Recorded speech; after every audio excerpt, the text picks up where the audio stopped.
Welcome again to Sid Cornell Christian People's Alliance. And Sid, it seems to have got a bit quiet in the Middle East, but in one sense, maybe that's a good idea because there's been meetings going on, hasn't there? Yes, so I mean, I fear that there's a lot of bad things going on behind the scenes, frankly. One of the Iranian plans is basically to last out Trump. So they believe that all these American ships that are currently around the Straits of Hormuz and blockading Iran won't be able to stay there. So they just believe that if they can just last things out and just keep going and not be removed from office, then in time Trump will disappear and they can outlast him. As far as Gaza is concerned, obviously we've had this meeting that's just gone on in Egypt with Kushner and the Board of Peace, including Tony Blair, and with Hamas. And Kushner is in Israel today. And their plan basically is to put pressure on Israel to accept the Hamas disarmament. Now, there's various problems. The first problem, I believe, is the fact that when they had the initial ceasefire, Israel agreed to withdraw to a yellow line, and they did withdraw to the yellow line. And they were at the time, if you remember, actually in Gaza City and and demolishing a whole load of tunnels and Hamas weapons in Gaza City. Because of the ceasefire, they withdrew from there and withdrew from a number of other areas to their yellow line, which was meant that they were occupying something like 52% of Gaza, but it was mostly rural areas, and Hamas was left in charge of most of the residential areas. Now, under that agreement, Hamas was supposed to start disarming immediately. No disarmament took place. Hamas didn't start disarming. So what they're now saying is that, oh, well, what Israel is saying is that we want Hamas disarmament before we do any further withdrawal. What the Board of Peace is saying is that, oh, it's got to be simultaneous. So Hamas starts to disarm, and as Hamas starts to disarm, so Israel withdraws. The other problem, though, is that this disarmament is not going to be in the hands of some international body that is going to basically secure the weapons and remove them from Gaza, which is what Israel wants. The disarmament that Hamas has agreed to is going to put weapons in the hands of the Palestinian Authority, but remain in Gaza. Now, the problem with that is that the Palestinian Authority is very weak. And at any time, Hamas will presumably know where these weapons are being stored and could just go and get the weapons back again if the ceasefire breaks down. So it's not going to be a true disarmament. So there's massive issues, frankly, with the disarmament as it stands at the moment. We keep saying this, Sid, but how do you deal with these people?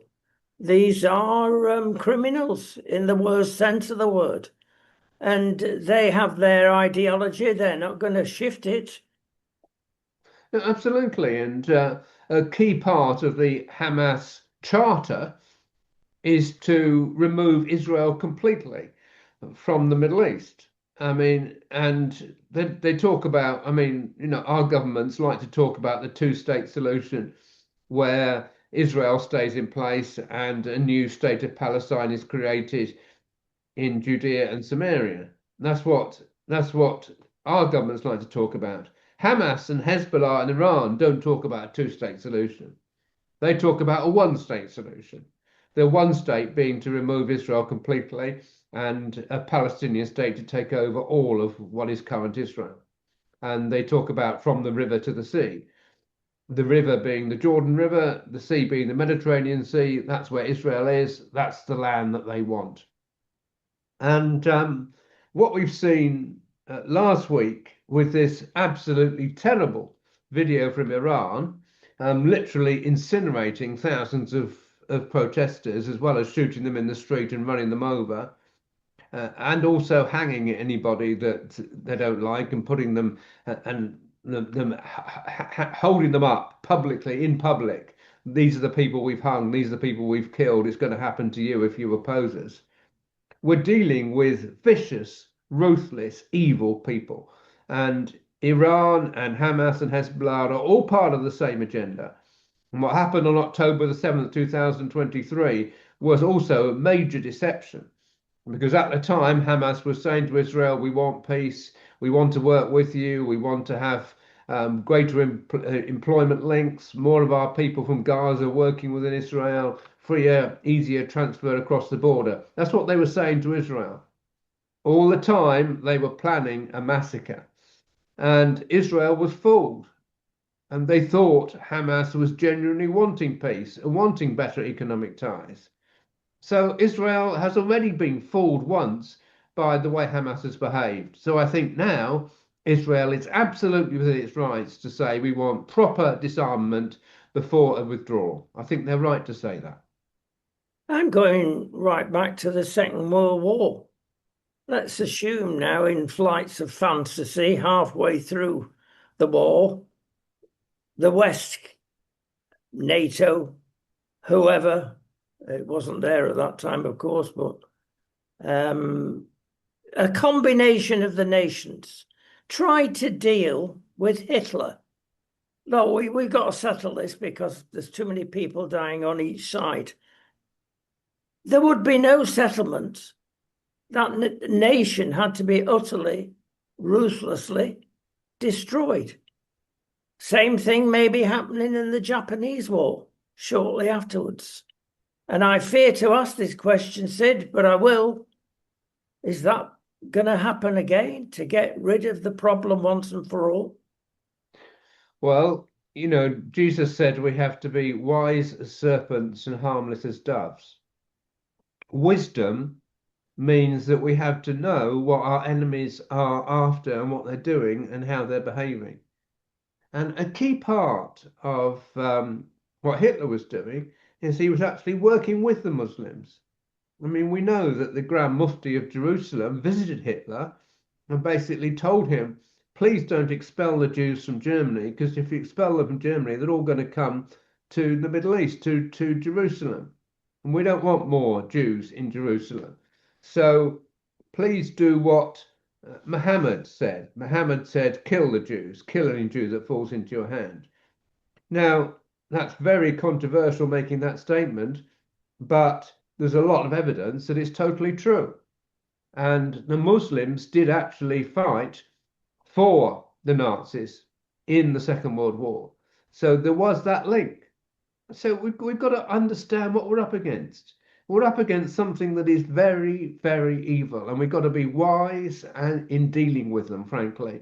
And we can't just talk to Muslims and say, oh, this is what they've said, we have to trust them. No, I'm sorry. Another part of Islam is taqiyya. It's a good thing to lie to your enemies to gain an advantage. We know that they're lying all the time. Hamas, Hezbollah, Iran, we know they're lying all the time. So you've got to see verification on the ground. You cannot trust anything they say. That's the truth. Difficult situation. We move on to another one, actually, that's been creeping up for a long time.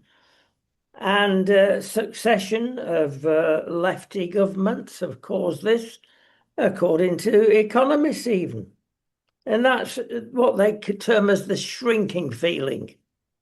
And it's to do with the stock markets. Now, beware, everybody, the American stock market has for many years exceeded expectations by a long way. And there's only one way to go from the heights it is at the moment. But it still keeps going on. But there was a radical change in Europe, especially in the United Kingdom, and I'll illustrate this with the London Stock Exchange. Back in 1997, £1 in every two invested by British pension funds were ploughed into the UK stock market. Now it's £1 in every 20. Doesn't give you much confidence, does it? Well, what's happened? Well, regulation has happened. And to the extent that 2,300 companies, even 10 years ago, were listed on the stock market in London. It's down to about 1,500 at the moment, a drop of 36%. Wow, we used to be the centre or the second centre of all things worldwide. So, what is happening? And is it just a barometer of what is happening to the country?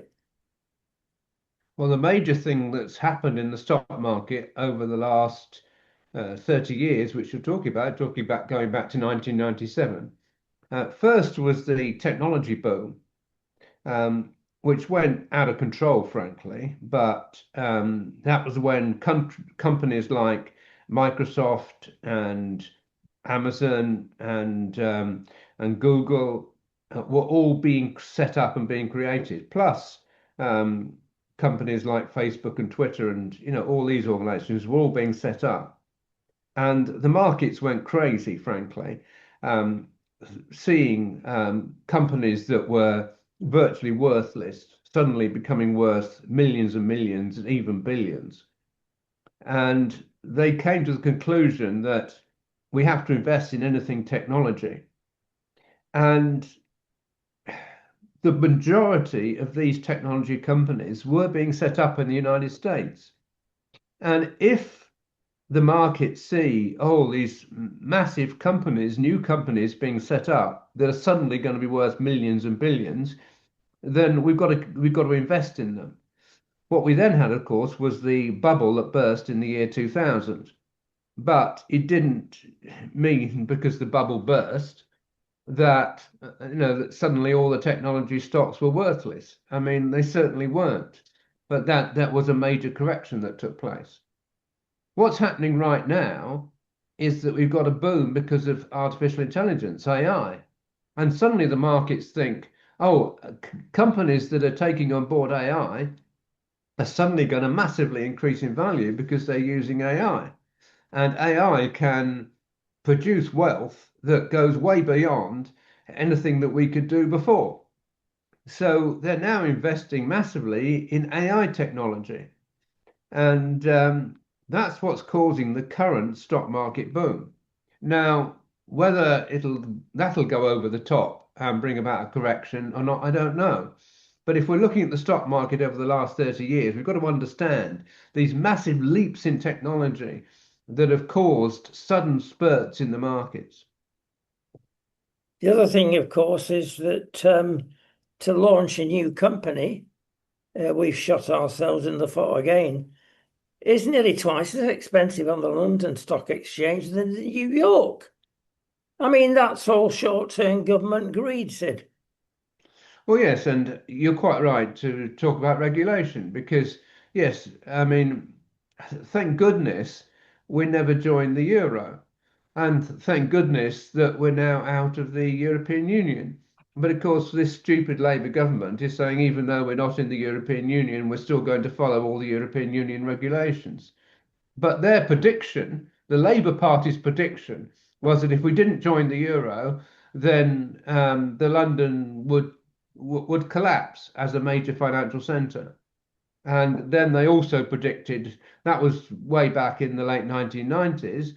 But then they also predicted that if we left the EU in after the referendum in the 2016, or at the time of the referendum, they said if we left the EU again, London will collapse as a major financial centre. It was actually the opposite because the EU was trying to impose massive additional regulation on the City of London, which, thank goodness, we resisted a lot of that. But we still took on board far, far too much regulation. And that's the reality of it. And if we had a much lighter touch to regulation and allowed the markets to do their job properly, then we would be more prosperous. But London hasn't collapsed as a major financial centre either because we didn't join the euro or because we left the EU. And I really believe that if we'd stayed in the EU, then that would have done far more harm to the City of London than leaving the EU because the EU was opposed to the strength and power of the City of London. They were trying to make Frankfurt in Germany and also Paris in France major financial centres to compete with the City of London. And they were trying to impose additional regulation to hurt London. That's what the EU was doing. We move on to the dynamic pricing spread. Mm. If people don't realise what that is, it started with the airlines, really, in a serious manner. Depending on how many seats were left on the aircraft, depends what you paid. Ryanair, Air, EasyJet, masters of it, of course. But it spread very quickly to Uber taxis, as an example. You call them out at a busy time, you're going to be paying more than a quiet time. Things are going on here, and because of the dreaded AI, it enables us to be very skillful with dynamic pricing. But I'll point out something very unusual, Sid. The conservative, as opposed to the democratic, or in UK, left-wing socialists, there's a mega difference between who likes that and who doesn't. The left seem to be, it's all right. It's part of the dynamics of where we are. The conservative voter, I don't like that. I want to know where I stand. Is it a good idea? Has AI jumped in again? Well, as any economist knows, price is a function of supply and demand. So if there is more demand and the supply is constant, then the price will go up. If there's too much supply and demand is low, the price will go down. That is what naturally happens in the market. Now, like you say, because of the introduction of AI, this principle can be applied more and more easily and more frequently. So you might have a situation, for instance, where your taxi fare from your station to your home is £10. So that's the taxi fare. But increasingly, you'll find that you arrive at a time when there's loads of taxis waiting, and the price will be £5. You arrive at a time when there's a queue of people because there's no taxis there, and the price will be £50, or maybe not 50, but maybe 20, maybe £25, because that is when the demand is greater and the supply is not enough compared with the time when the supply is too much and the demand is less. So that's going to happen more and more, I'm afraid. And it is a natural result of the market, and it's totally wrong for governments to intervene with it, frankly.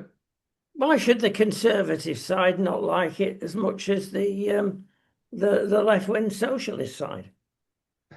I honestly don't know. I think it's just simply a case that maybe that the sort of services we're talking about are used more by the Conservative side than the Labour side. Probably the Labour Party people use fewer taxes than the Conservatives use. And so, obviously the Conservative people won't like it if they come to get their taxi and the price is double what it was yesterday. They won't like it, but that's the way the Yeah. market goes. Fair comment. Let me give you an example, though.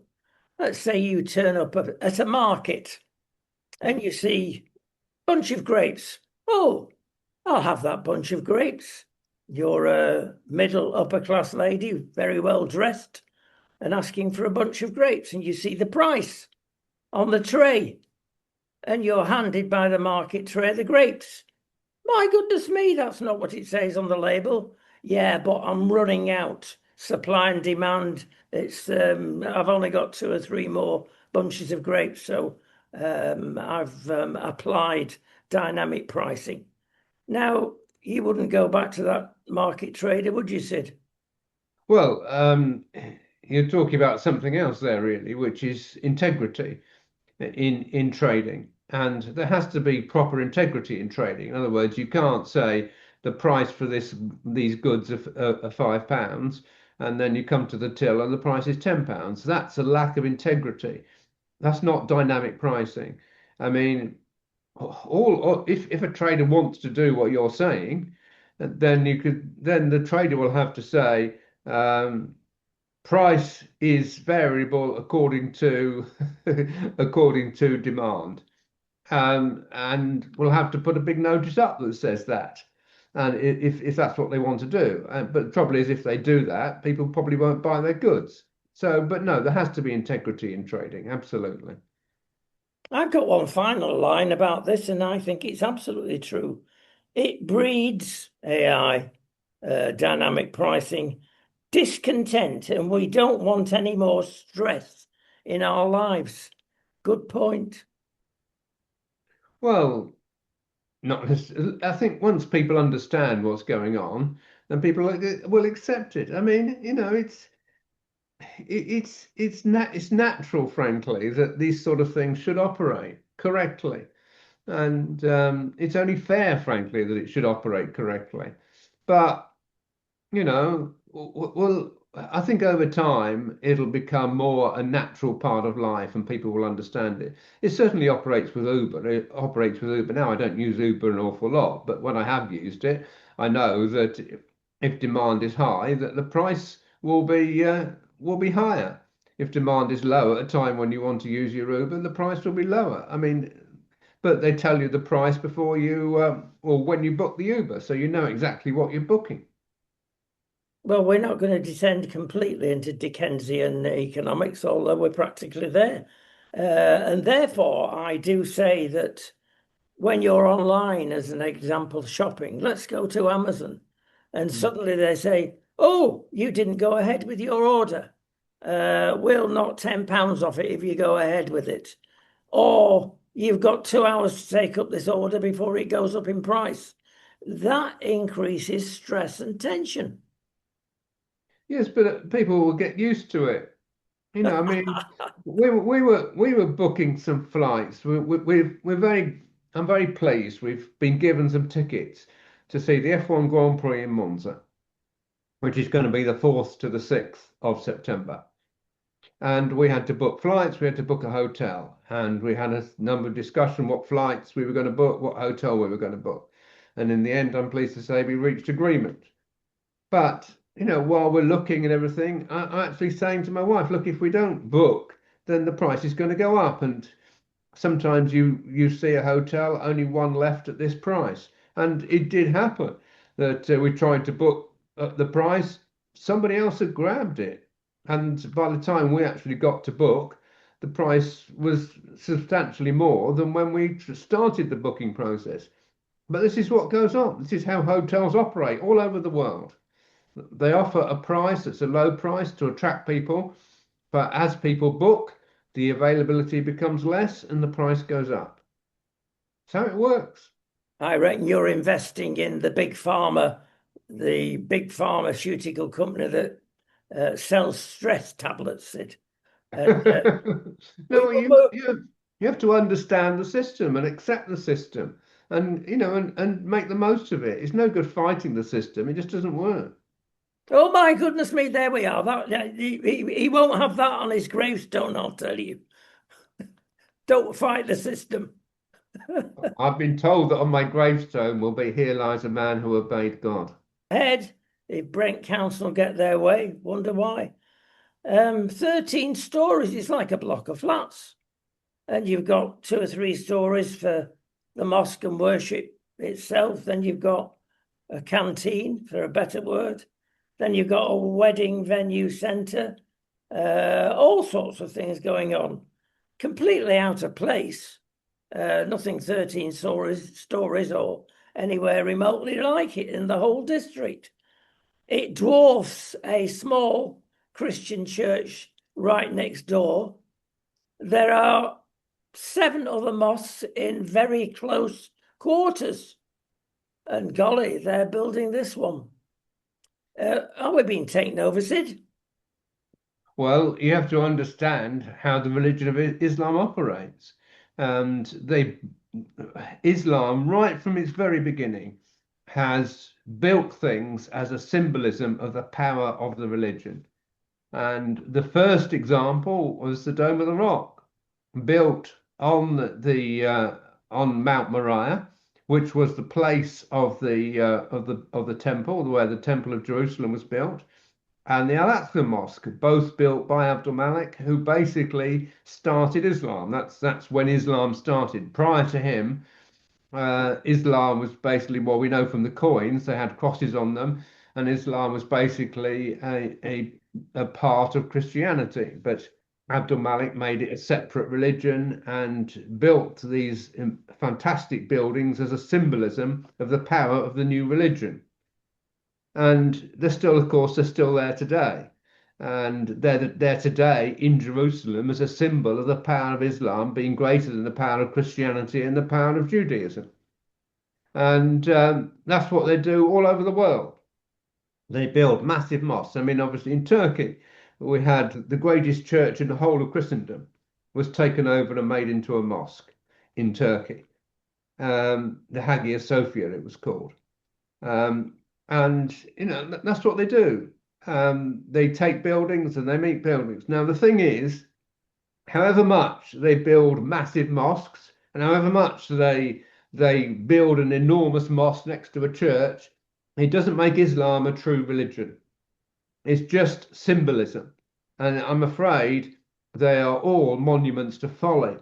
And incidentally, while I'm just saying this, the Dome of the Rock, if you examine the inscriptions all on the inside of the Dome of the Rock, put there by Abdul Malik, they're all Quranic inscriptions, but they are all different from today's Quran. So they're clearly Quranic inscriptions and they're clearly different. So it's absolute proof that when he built the Dome of the Rock, today's Quran did not exist. And because of that, the Muslims will not allow anyone who is not part of their religion to go inside the Dome of the Rock. You can't go inside the Dome of the Rock. I can't. It's not allowed. Not because it's some sacred space, but because it's proof that Islam is a false religion. Tough words said, but can I endorse one part of that particularly? It wasn't many, many years ago that they got permission for a large mosque on Gibraltar, just down the road from here. And they sited it right at the end of Gibraltar, where all the shipping passes, and the whole world can see this mega mosque. Now, all the churches, etc., are in the town, but the mega mosque was there to advertise the fact of imminent conquest, some people believe. And this has come out of, again, a left-wing government. There's no right-wing opposition in Gibraltar. Gibraltar are in a mess at the moment, and I believe have sold their birthright for the proverbial mess of pottage with this deal they've just done with Spain, opening the borders. It's led from one bad decision, whether it be abortion and many other left-wing decisions that have been made in the last couple of decades. And this is just part of it. Yeah, well, it's at the end of the day, in my view, just let them get on with it.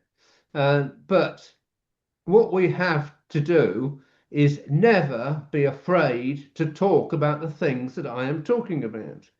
We've got to have open debate on Islam. We've got to be willing to face the simple fact that Muhammad was never in Mecca.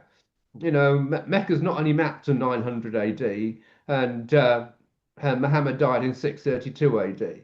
And Muhammad obviously had nothing to do with the Quran. I mean, the Quran actually refers in Surah 17 to the Al-Aqsa Mosque, and it was built in 700 AD. It was built some 70 years after Muhammad died.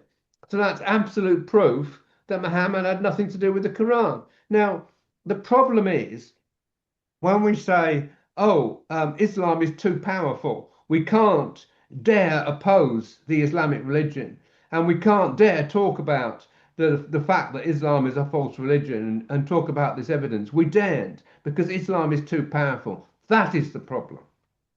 Can I say at this stage, Sid, I've taken a leap of faith and dared put in AI what it thought about Television International. Now, this has been brought around because I am responsible as news editor for everything that goes out on air. And as far as I can see and believe, that we do publish the truth on this channel. Yes. But I've been brought up short because I've investigated another of the sites along the way that we get information from, and I've put them through AI. And they're middle of the road, most sites. Some are left wing, some are right wing. But I've noticed with AI that they're really down on the centre right. I'm not talking about extreme right. It does exist, but there's a lot less of it than is made out by the lefties. But I think, well, why are they down on that particular site? So I repeat and put in Air TV International. And I'll tell you what, I'll read you what it says about us. The platform operates under a slogan, shining light in television. Yep. And focuses on curated. I don't like that word. It means edited and changed. Family-friendly, faith-inspired video on-demand content. It does not operate a recognised newsroom, employ accredited journalists, or produce primary investigative journalism. I'm sorry, I've been an investigative journalist for 30 years, and now I'm editor, and everything I do is based on truth. And I get from our stringers all over the world information. And most of my time is not spent in front of camera with Sid Caudle. It's actually looking at the stuff is sent to me by our stringers. And no matter how hard you train them, they still send stuff from X and TikTok and other things that are not verified.